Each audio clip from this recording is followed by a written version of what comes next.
Shalom, Shalom. mana kabarmu? Luar biasa. Sudah baca belum kitab suci? Sudah. Saya sudah 21 tahun ini saya baca kitab suci ini dengan berurutan. Setiap saya bawakan firman Tuhan pasti saya tanya kepada jemaat, supaya mereka membaca kitab suci,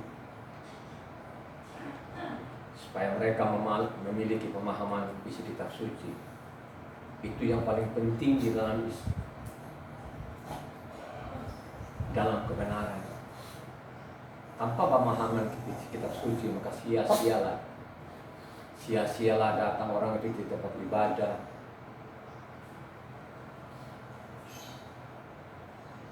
Tanpa pembacaan kitab suci, kita tidak tahu apakah itu dari mimbar itu benar atau tidak benar. Banyak sekali. Karena saya pun dulu seperti itu juga. Karena memang tidak pernah membaca kitab suci, jadi apa yang dikatakan dari mimbar itu sudah itu benar. Sesudah saya menyelidiki kitab suci ini selama 21 tahun itu, banyak sekali yang menyimpang dari mimbar itu. Sangat menyimpang, jauh dari kebenaran. Kalau orang tidak baca kitab suci, tidak tahu. Iya saja, amin saja. Waktu saya baca kitab suci, dari situlah setiap dia khotbah itu saya catat. Apa yang saya dibaca tadi, saya melihat lagi, banyak sekali menyimpang. Menyimpangnya terlalu jauh dari kebenaran, sangat jauh. Orang tidak baca kitab suci itu dua aman-aman saja, nggak ada masalah. Perbandingannya orang membaca kitab suci yang membaca itu timpang. Sampai sekarang ini, penting datang mau ibadah, dia bawa kitab sucinya, dia pegang. Nah, cepat-cepat dari mimbar tadi, akhirnya dia tidak ketemukan, akhirnya dia tutup lagi, akhirnya dia ngantuk-ngantuk. Banyak sekali seperti itu. Ya.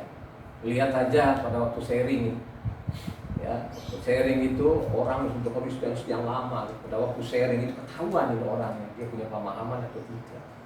Ya. Oleh karena itu hari ini pun pembacaan kitab suci terambil dari Matius 5 ayatnya 17-20. Ini penting sekali, saudara. Ya. Pembacaan kitab suci hari ini adalah Matius, atau yang di luar sana mereka bilangnya Matius itu. Nama orang kok diganti-ganti gitu loh, orang dari lahir dikasih nama kok Matius gitu loh. Kali Matius ya, Mateus lah. Ini luar biasa, kerusakan yang luar biasa. Seolah-olah itu tidak ada masalah itu. Ya.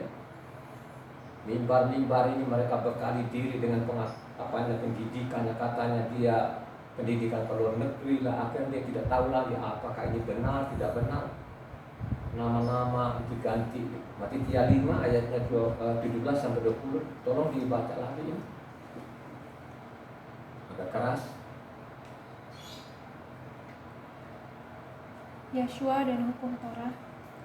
Janganlah kamu menyangka bahwa aku datang untuk meniadakan hukum Torah atau kitab para nabi.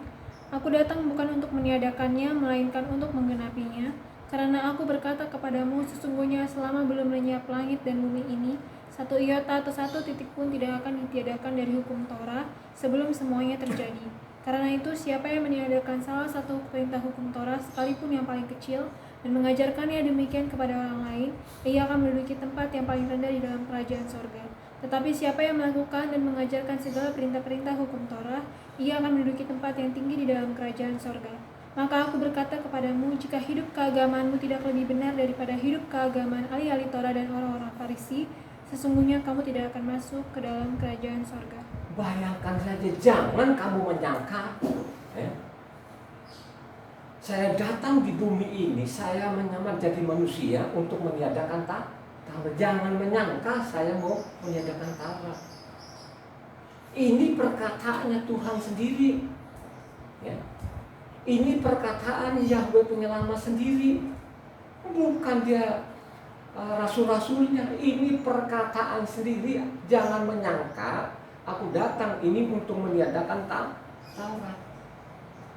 Aku datang itu menggenapi. Menggenapi, yang dimaksud menggenapi itu bukan berarti datang digenapi terus dia buang, terus dianggap nanti sampah. Ini sangat tidak benar. Ya, ini yang gagal paham. Ya. Satu iota, satu titik pun tidak bisa mendingkan langit dan bumi ini, ya, lenyap daripada satu titik, hilang dari Taurat itu. Ya. Satu titik. Kalau kita baca lagi ke ayatnya ke-20 di bawah itu, tidak lebih benar daripada namanya ahli-ahli Taurat ini, kamu nggak masuk dalam kerajaan surga. Bayangkan saja dipakai ukuran, pakai ukur ini, yang dia pakai ukuran ini bukan orang goib, bukan orang asing. Ingat baik-baik ya, perkataannya ini tidak ngomong kepada orang asing. Sekalipun nanti dari mimbar dipelintir-pelintir nanti seolah-olah dia pakai bahasa Arab lah, seolah-olah itu dia sekuler lah segala macam. Ingat baik-baik ya. Ya. Ngomong sama namanya anaknya ini, orang Israel ini, tidak lebih benar daripada ahli-ahli Taurat ini, kamu gak masuk. Coba bayangkan aja, tidak lebih benar. Ya. Dari mana ini? Kok sampai sekarang itu banyak sekali mengatakan bahwa Taurat itu tidak berlaku lagi? Ini fatal. Inilah sumber namanya bencana. Ya, sumber bencana yang luar biasa. Makanya saya mengatakan tadi, ada bencana di bumi ini. Oh, mereka seolah-olah itu alam. Itu bukan hukuman. Bukan. Ya kan? Akhirnya mereka lari. Coba-coba panggil nama Tuhan, tidak ada jawaban. Ya, coba lihat kan sekarang ini terpontang-panting di seluruh dunia ini.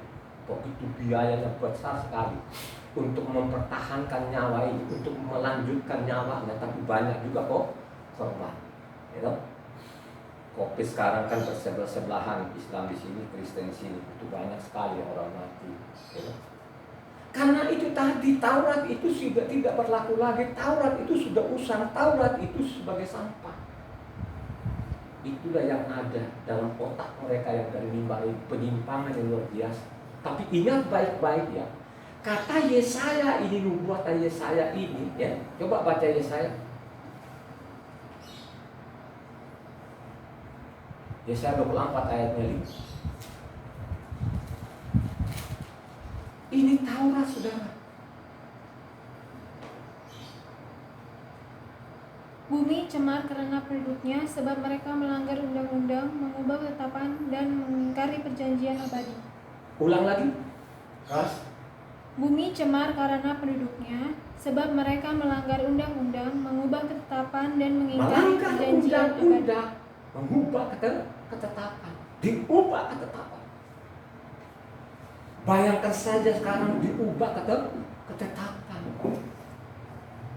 Taurat itu adalah ketetapan Tuhan, hukum Tuhan, tidak boleh itu. Ya.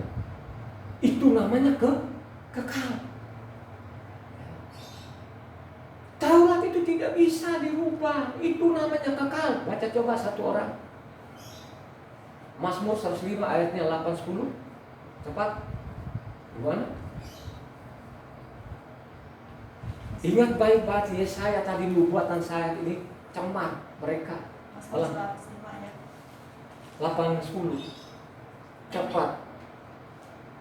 Ia ingat untuk selama-lamanya akan perjanjian. Ingat akan selama-lamanya perjanjiannya, coba. Firman yang diperintahkannya kepada 1000 angkatan. 1000 angkatan. Yang diikatnya dengan Abraham. Diikatnya ke Abraham. Dan akan sumpahnya kepada Ishak. Sumpahnya ke Ishak. Diadakannya hal itu menjadi ketetapan bagi menjadi ketetapan. Menjadi perjanjian bagi Israel. Menjadi perjanjian Israel. Kekal ada. Ini kekal. Coba bayangkan ya, perjanjiannya itu kekal, Tauratnya itu kekal. Kok ada yang berani-beraninya Yang berani nggak tanggung-tanggung saudara, dia nyandang gelarnya, dia nyandang STA-nya. Begitu pongahnya dari mimbar ini, dia membodohi jemaatnya. Ya. Dia menipu kepada jemaatnya. Kata tipu ini sudah dari dulu. Ya, kata tipu. Tipu dengan tipu, tipu dengan tipu, tumpuk sampai sekarang menipu jemaatnya. Kata Yosua datang bukan meniadakan Taurat, satu iota, satu titik pun tidak pernah diadakan. Ya. Ya. Coba baca Yeremia 9 ayatnya 5-6. Ya. Ini tipu, mereka tipu. Cepat. Yang seorang menipu yang lain dan tidak seorang pun berkata benar. Mereka sudah membiasakan lidahnya untuk berkata dusta. Mereka melakukan kesalahan dan malas untuk bertobat. Penindasan ditimbuni penindasan. Penindasan itu timbun penindasan. Tipu ditimbuni tipu. Tipu itu timbun tipu itu sudah khotbah yang lalu. Penipuan dari mimbar ini saudara. Ya. Coba. Mungkin saja kalau Anda mendengar khotbahku ini, ya. Mungkin dia tidak bernima, tapi ingat baik-baik. Tipu dengan tipu, tipu dengan tipu, timbul tipu sampai saat ini. Bayangkan saja Yosua ini, saya datang bukan meniadakan Taurat, satu iota, satu titik pun tidak ditiadakan. Mendingkan langit dan bumi ini, mendingkan langit dan bumi lenyap daripada namanya Taurat ini batal. Perkataan mana? Perkataan Rasul Saul atau perkataan Yosua? Kalau berdasarkan namanya surat-surat Rasul Saul betul, tapi baca selengkapnya. Rasul Saul sebenarnya tidak salah, gitu. Tapi ingat baik-baik ya. Coba baca Luka 16 ayat 17. Coba. Lebih mudah langit dan bumi lenyap daripada satu titik dari hukum Taurat. Mendingan langit dan bumi itu lenyap daripada satu titik. Ini siapa yang mengatakan ini Rasul atau Tuhan Yesus? Ini adalah Tuhan, perkataan Tuhan Yesus. Tapi ingat ya, sebelum kau baca namanya 17, baca Luka 16. Dengarkan Luka 16. Hukum Taurat dan kitab para nabi berlaku sampai zaman Yohanan, dan sejak waktu itu kerajaan Tuhan diberitakan dan setiap orang menggagahinya berebut memasukinya. Akhirnya diperkosa katanya, diputar-putar balikin, ya. Diputar balikin, ada yang bilang kepala, dia bilang ekor, kita bilang ekor, dia bilang kepala. Ini namanya menjungkir balikan. Sampai saat ini berjalan. Makanya tadi Yeremia tadi tipu demi tipu. Tipu itu timbunin tipu. Gitu? Tipu itu temen tipu. Ada lagi yang mengatakan itu sampah. Dianggap itu sampah, gak berguna lagi. Ya, karena otaknya tadi itu yang di dalamnya, ya. Yang memang tidak pernah nyangkut, sekalipun di sekolah tidak nyangkut, akhirnya apa? Filipi 3, ya. Coba Filipi, ini kata-kata sampah ini. Filipi 3 ayatnya 1-8 dibaca. Ya. Ini orang-orang seperti begini-begini, ini tidak pernah baca kitab suci, sekalipun dia gelar doktornya di SDA, itu orang yang nggak ngerti. Sehingga dia bilang itu Taurat itu sampah. Ini banyak sekali yang mengatakan ini loh saudara. Sehingga saya angkat hari ini masalah namanya Taurat ini apa berlaku atau tidak berlaku. Baca dari 1-8. Akhirnya saudara-saudaraku, bersukacitalah dalam Yahweh. Menuliskan hal ini lagi kepadamu tidaklah berat bagiku dan memberi kepastian kepadamu. Hati-hatilah terhadap anjing-anjing. Hati-hatilah kepada anjing-anjing. Coba. Hati-hatilah terhadap pekerja-pekerja yang jahat. Ya. Hati-hatilah terhadap penyunat-penyunat yang palsu. Hati-hati ini. Karena kitalah orang-orang bersunat yang beribadah oleh Roh Tuhan dan memegang dalam Hamasya Yesua dan tidak menaruh percaya pada hal-hal lahiriah. Sekalipun aku juga ada alasan untuk menaruh percaya pada hal-hal lahiriah, jika ada orang lain menyangka dapat menaruh percaya pada hal-hal lahiriah, aku lebih lagi. Disunat pada hari ke-8 dari bangsa Israel, dari suku Benyamin, orang Ifrim asli. Tentang pendirian terhadap hukum Torah, aku orang Farisi. Tentang kegiatan, aku penganiaya jemaat. Tentang kebenaran dalam mentaati hukum Torah, aku tidak bercacat. Tetapi apa yang dahulu merupakan keuntungan bagiku, sekarang kuanggap rugi karena Hamasya. Malahan segala sesuatu kuanggap rugi karena pengenalan akan Hamasya Yeshua Tuhanku lebih mulia daripada semuanya. Oleh karena dialah aku telah melepaskan semuanya itu dan menganggapnya sampah, supaya aku memperoleh hamasir. Jadi seolah-olah tadi kalau dia bilang tadi, oh, kalau tahu rasa nggak cacat segala macam, kan katanya saya anggap itu sampah. Itulah namanya otak-otaknya yang pendek, yang tumpul, ya kan? Ini orang-orang seperti ini biarpun dia gondol namanya sarjananya, STH-nya, namanya doktornya, itu sudah tumpul otaknya. Kalau nggak baca keseluruhannya, ya kan? Baca keseluruhannya, suratnya Saul harus dibaca. Sehingga kita tahu apa yang dimaksud itu sampah. Coba baca ulangan tadi yang ayat 6 ini. Ayat 6. Ya. Ayat 6. Ya, tadi Roma 3 ayat 6. Filipi 3 ayat 6. Tentang kegiatan Aku menganiaya jemaat. menganiaya jemaat, itulah yang dia anggap namanya sampah. Baca namanya Kisah Para Rasul 22 ayat 4. Ini saya pembaca 21 tahun. Saya selidiki, sobat, saya teliti apa yang dia maksud namanya sampah. Dan aku telah menganiaya pengikut-pengikut jalan. Aku menganiaya itu sampai mereka mati. Sampai mereka mati. Laki-laki dan Perempuan bersikat adis. dan kuserahkan ke dalam penjara. Ya, serahkan kepada penjara. Ya kan? Saya betul-betul merenung ini. Saya ini pribadi seorang ganas. You know? Saya merasakan seperti itu. Bagaimana dulu begitu ganasnya. You know? Dulu ada berani nantang, jangankan lu manusia, macan saja pun sangat takut seperti itu. Ya? Saya keliling seluruh Indonesia dari pulau ke pulau. Coba kan? Ya, saya tarungkan nyawa tuh. Tidak ada yang saya takuti. Jangan kalau manusia seperti itu, lihat aja kan enggak. Ya, kalau mau diadu nyali, saya orangnya. Ya, mungkin dulu kalau disanding-sandingkan dengan Rasul Saul ini kan, oh nggak kalah banget lah kan begitu kan. Rasul Saul juga baca kok, belajar kok, gitu aja. Ya.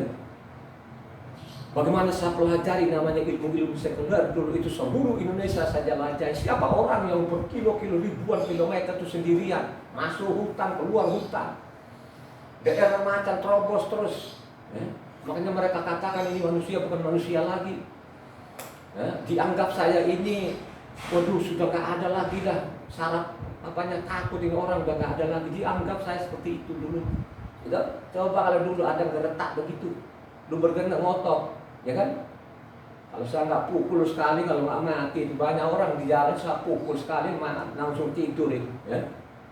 Saya ini kan dilatih dari kecil, saya keturunan orang perang itu. Nenek moyang mereka suka perang. Perang itu kan dari dulu bukan bunuh orang dibawa kepalanya di rumah. Ya. Sampai di rumah nenek moyang saya dulu semua gendang pakai kulit manusia, rahangnya dia gantung sampai sekarang itu rahangnya dia masih digantung di rumah nenek moyang saya.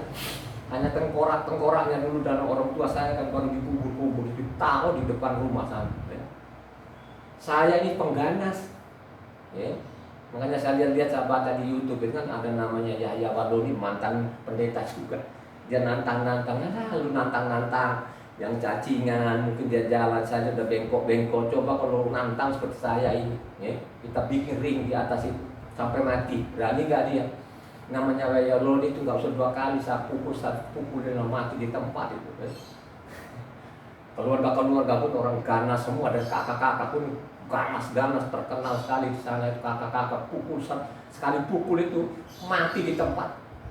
Kakakku yang paling tua itu namanya Daud tapi namanya Deko tuh, masuk daerahnya tinju itu, tinju resmi di Sumba sana, dia pukul sekali orang mati di tempat itu.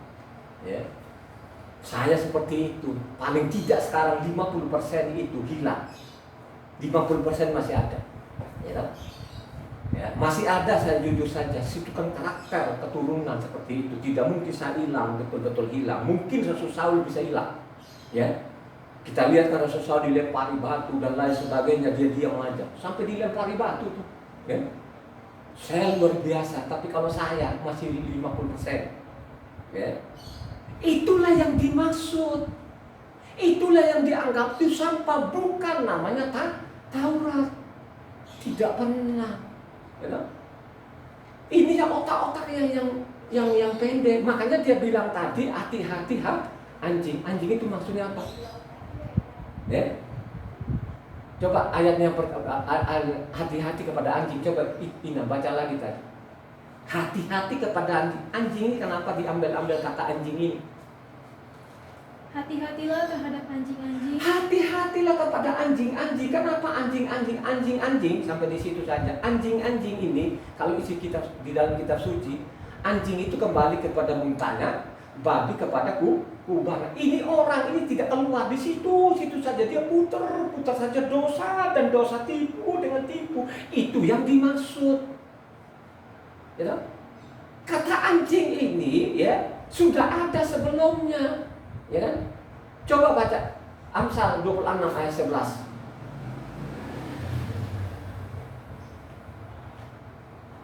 Seperti anjing kembali ke muntahnya, demikianlah orang bebal yang mengulangi kebodohan. Kebodohannya di mulut itu kalau orang bodoh, kalau orang dungu itu. Coba baca namanya orang bodoh atau dungu. Ini kebanyakan yang dungu dari dulu, akhirnya banyak orang mati konyol. Ya. Ya. Babi lagi, bodoh lagi. Makanya anjing itu kembali muntahnya, babi kepada kubangan. Mana firman Tuhan perjanjian baru, bukan perjanjian baru sih, ya. Injil. Coba baca 2 Kefa 2 ayatnya 22. Cepat. Makanya baca kitab suci. Mereka cocok apa yang dikatakan peribahasa yang benar ini. Anjing kembali ke muntahnya dan babi yang mandi kembali lagi ke kubangannya. Ini kan kutipan tadi dari Amsal 26 ayat 11. Itulah yang dia maksud. Ini manusia-manusia dari dulu ini tidak pernah keluar, terus muternya di situ. Begitu juga sekarang ini, biar mereka tahu. Ya. Taurat di dalam itu ada kelengkapannya. Ya. Yang mereka hancurkan sekarang ini, saya bilang Taurat ini itu di mana-mana itu dianggap sampah. Itulah otak-otaknya yang pendek, gitu. Yang sebenar orang-orang di mimbar itu sudah dalam ilmu sekuler itu gak kepake, gitu. Akhirnya dia cari, akhirnya dia coba sekolah itu dia beli gitu. Banyak sekali sekarang tuh yang beli doktornya, beli STH-nya, gitu. Akhirnya nanti dibikin konsep, dia bikin konsep di situ, dia coba-coba. Dia sudah tahu ke depannya, ini tidak pernah baca kitab suci. Mulailah dia berdaya dari situ, akhirnya dia angkat namanya perpuluhannya. Yang dia angkat di sini perpuluhan, mereka menipu. Ya. Taurat itu tidak berlaku lagi, Taurat itu sudah anggap sampah dan otaknya yang sampah. Ya, bukan kebenaran, ini kata-kata tadi yang sudah dibaca. Meningkat langit dan bumi itu lenyap daripada satu titik, siapa yang mau? Ini adalah masa perkataannya Tuhan Yesus sendiri menganulir tadi yang dia bilang.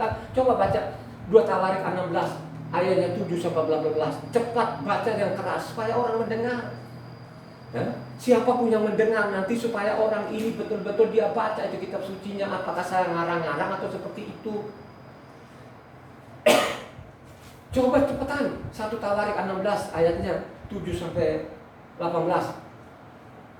Kan ini berbentuk nyanyian loh. Tadi yang kamu baca Mazmur tadi berbentuk nyanyian. Ini pun juga 1 Tawarik 16 ini berbentuk juga puji-pujian. Bagaimana waktu itu Daud ini mengangkat namanya Asaf ini untuk memimpin puji-pujian. Baca yang keras. Pada waktu itu datanglah Hanani melihat itu kepada Asa raja Yehuda. Katanya kepadanya, karena kau bersandar kepada raja Aram dan tidak bersandar kepada Yahweh Tuhanmu, oleh karena itu terluputlah tentara Aram dari tanganmu. Bukankah tentara orang itu? Tahu kamu baca apa ini? 2 Tawarik 16. 1 Tawarik 16. Dengar dulu setiap saat omong ini 1 Tawarik 6 mulai ayatnya 7-18. Jangan kau lewat-lewat gitu. Makanya baca kitab suci, cepetan ini. Kemudian pada hari itu juga, maka Daud untuk pertama kali menyuruh Asaf dan saudara-saudaranya sekuatnya menyanyikan syukur bagi Yahweh. Bersyukurlah kepada Yahweh, panggilan namanya, perkenalkanlah perbuatannya di antara bangsa-bangsa. Bernyanyilah baginya, bermazmurlah baginya, percakapkanlah segala perbuatannya yang ajaib. Bermegahlah di dalam namanya yang kudus, biarlah bersuka hati orang-orang yang mencari Yahweh. Carilah Yahweh dan kekuatannya, carilah wajahnya selalu. Ingatlah perbuatan mujizat-mujizatnya dan penghukuman yang diucapkannya. Hai anak-anak cucu Israel, hambanya, hai anak-anak Yakub, orang-orang pilihannya. Dialah Yahweh Tuhan kita, di seluruh bumi berlaku penghukumannya. Ia ingat untuk selama-lamanya akan perjanjiannya, Ingat akan selama-lamanya perjanjiannya, akan firman yang diperintahkannya kepada 1000 angkatan, yang diikatnya dengan Abraham dan sumpahnya dengan Ishak, diadakannya bagi Yakub menjadi ketetapan, bagi Israel menjadi perjanjian kekal. perjanjian kekal abadi sampai selama-lamanya. Bagaimana dia mau menganulir ini sekarang? Ya, ini adalah kejahatan yang luar biasa ini. Gitu. Sampai sekarang itu tidak ada yang membongkar. Ya. Gitu. Kalau kita baca di sana kan dia datang di bumi, dia tidak datang kepada goim, datang kepada namanya anaknya. Coba baca apanya Matius 10 ayat 5.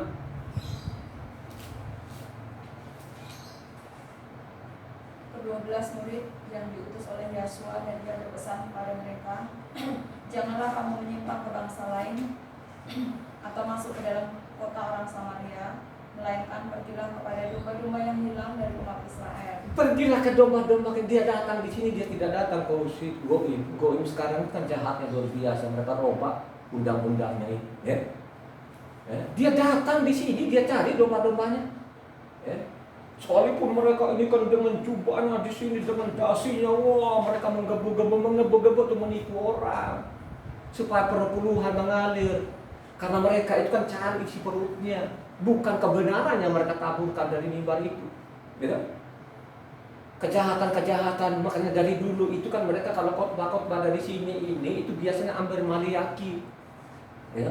Mereka ambil Maliaki ini kemudian menggebu-gebu Maliaki 3 ini tidak baca keseluruhannya. Coba kalau dia baca keseluruhan, yang dia marah itu siapa? Adalah imam-imam. Imam-imam itu yang menggoreng tadi perpuluhannya. Kalau engkau baca sebelum Maliaki kau baca ini perpuluhannya, baca dulu namanya Nehemia. Nehemia kau baca, dari situlah Nehemia 13 kalau engkau baca itu pasti kau ketemukan namanya perpuluhan itu mereka menggoreng.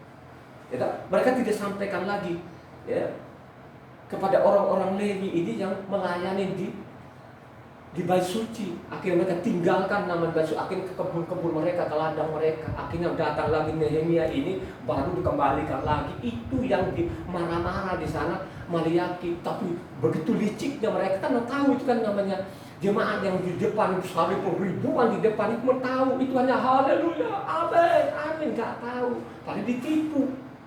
Penipuan ini sudah lama sekali dan sampai saat ini penipu. Bayangkan tadi yang dibaca Ina ini, itu namanya perjanjiannya kekal.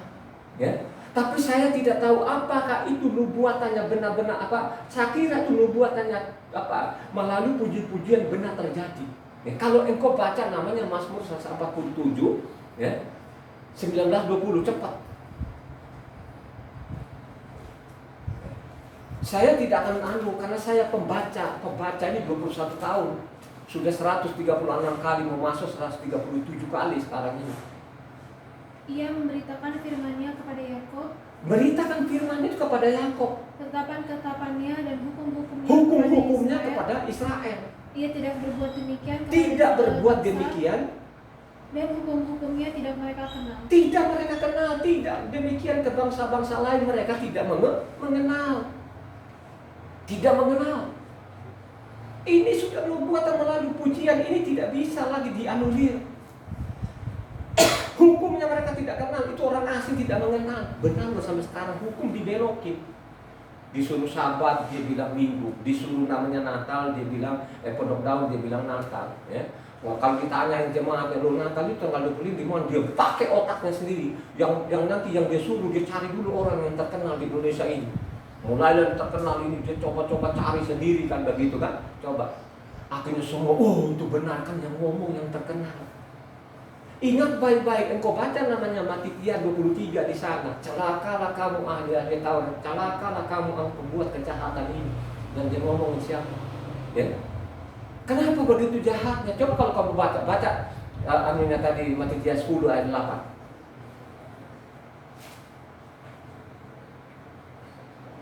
Matitia 10 ayat 8. Sembuhkanlah orang sakit, bangkitkanlah orang mati, tahirkanlah orang kusta, usirlah setan-setan. Kamu telah memperolehnya cuma-cuma. Kamu peroleh ini dengan cuma-cuma, berikan juga cuma-cuma. Sekarang ini persoalannya udah banyak, saudara. Persembahan ini, apalagi perpuluhan. Oh, sekarang mereka tidak minta perpuluhannya, tapi mereka kasih namanya nomor rekening. Ini penipu-penipu ini akhirnya merusak tatanan Tuhan. Tatanan Tuhan mereka rusak. Taurat itu tidak berlaku. Gitu? Bagaimana tidak berlaku? Kalau engkau coba baca, ini Taurat ini masih dibacakan Kisah Para 13 ayatnya 13-15. Coba cepetan baca Kisah Para 13 ayat 15. Setelah selesai pembacaan dari hukum Torah dan kitab nabi-nabi, pejabat-pejabat rumah ibadat menyuruh bertanya kepada mereka, "Saudara-saudara, jikalau saudara-saudara ada pesan untuk membangun dan menghibur umat ini, silakanlah." Maka bangkitlah Saul, ia memberi isyarat dengan tangannya lalu berkata, "Hai orang-orang Israel dan kamu yang takut akan Tuhan, dengarkanlah. Tuhan umat Juga Israel." 15 tadi ngomong susuku lah 15, ya. Jadi ini mereka pakai Taurat. Ini yang sudah kembali ke atas sudah. Ini kan nabi, rasul-rasul itu mereka masih pakai Taurat dan kitab para nabi. Ya. Bagaimana mereka bilang itu namanya Taurat berlaku? Ini orang-orang yang saya bilang yang pendek sumbunya. Jadi seolah-olah ini kisah para rasul, baru zaman lain lagi itu namanya surah-surah Saul. Ya, ini mereka tidak pernah pikir ini yang menulis ini kisah para rasul adalah Luka ini. Luka ini bersama-sama dengan Rasul Saul ini. Dia mencatat apa yang dikerjakan Rasul Saul ini, ya. Di Galatia, di Efesus, Tesalonika, semua dicatat oleh namanya Luka. Ya. Jadi kalau ada bilang Taurat itu tidak berlaku lagi, dibuang, dianggap sampah, ya. Itu susah, saya nggak menerima. Bagaimana mau jadi sampah katanya kalau engkau baca Roma, itu kalau kau baca Roma 2 maupun 3, seolah-olah namanya Taurat ini tidak berlaku. Ya kan? Tapi Roma 3 ayat 31 coba baca. Jika demikian, adakah kami membatalkan hukum Torah karena iman? Sama sekali tidak. Sebaliknya kami meneguhkannya. Meneguhkan. Karena iman tadi sudah kami tahu kami mau buang, ya. Bagaimana sih kalau kita lihat lagi? Oh, dia bilang sampah. Yang menulis Filipi siapa? Filipi yang menulis ini adalah namanya surat-suratnya Rasul Saul. Dia bilang sampah, tapi dia bilang Roma tadi, ya. Filipi dengan Roma itu duluan mana? Duluan namanya Filipi, baru Roma. Roma kan terakhir ya. Ya, habis tadi kisah para rasul kan ditangkap sama dia, baru dibuang namanya ke Roma sana. Dari Roma kan mungkin pulang lagi, baru dikirim lagi ke surat di sana orang-orang di Roma tadi. Ya, teman-temannya dia. Kan begitu. Ya. Kalau kita baca sebenarnya kan dari keempat penginjil ini maupun kisah para rasul selesai ini kan sebenarnya, tapi kan diambil lagi kan apanya tadi surat-suratnya kan seolah-olah kan zamannya berbeda. Itu orang sungguhnya yang pendek, bodoh. Karena dia tidak pernah membaca. Kalaupun dia membaca itu fasik. Kan begitu, ya. Akan nanti kan dia sendiri, membantah sendiri, loh. Ya. Karena kami iman terus namanya Taurat kami batalkan, tidak kami meneguhkan, mengokohkan, ya. Begitu juga kan namanya Galatia. Kalau engkau Galatia 2 maupun Galatia 3, tapi ingat baik-baik Galatia 4 ayat 4 sampai 5 coba baca. Ya. Coba kan Galatia 4 ayat 4 sampai 5. Ini nanti akan bantah lagi di situ, dia bantah sendiri. Tetapi setelah genap waktunya, maka Tuhan mengutus anaknya yang lahir dari seorang perempuan dan takluk kepada hukum Torah. Ia diutus untuk menebus mereka yang takluk kepada hukum Torah, supaya kita diterima menjadi anak. Menjadi anak. Genap waktunya mengutus katanya untuk menebus yang patuh kepada Taurat. Ya, tadi bilang kalau kita baca sebelumnya di sana itu Galatia 2 maupun 3 seolah-olah Taurat itu ngebelah, tapi di situ lagi ini bagaimana sih? Makanya benar katanya. Ya kan makanya diperingatkan oleh namanya murid-murid lain oleh Kepa 2 Kepa 3 ayatnya 16. Ingat baik-baik di situ. Ya, 2 Kepa 3 ayatnya 16. Hal itu dibuatnya dalam semua suratnya. Apabila ia berbicara tentang perkara-perkara ini, dalam surat-suratnya itu ada hal-hal yang sukar difahami, sehingga orang-orang yang tidak memahaminya dan yang tidak teguh imannya memutarbalikannya menjadi kebinasaan mereka sendiri, sama seperti yang juga mereka buat dengan tulisan-tulisan yang lain. Memutarbalikkan. Bayangkan aja mereka putar itu yang putar balikan tadi. Kalau kita bilang ada ekor, pernah kita ini berdebat namanya Pesak kan begitu ya. Pesak ini kan tanggal 14 Nisan ya. Ya. Amal. Kita dengar dulu. Kita selidiki kan selidiki ini kan kita selidiki. Ina tuh selidiki. Akhirnya Ina tuh pakai jam kan begitu kan. Dia lihat jamnya Israel kan begitu kan. Yang memang saya dulu tidak pernah menyelidiki itu. Saya sudah bilang itu Israel dengan Indonesia itu selisihnya 4 jam. Kan begitu ya. Selisihnya 4 jam.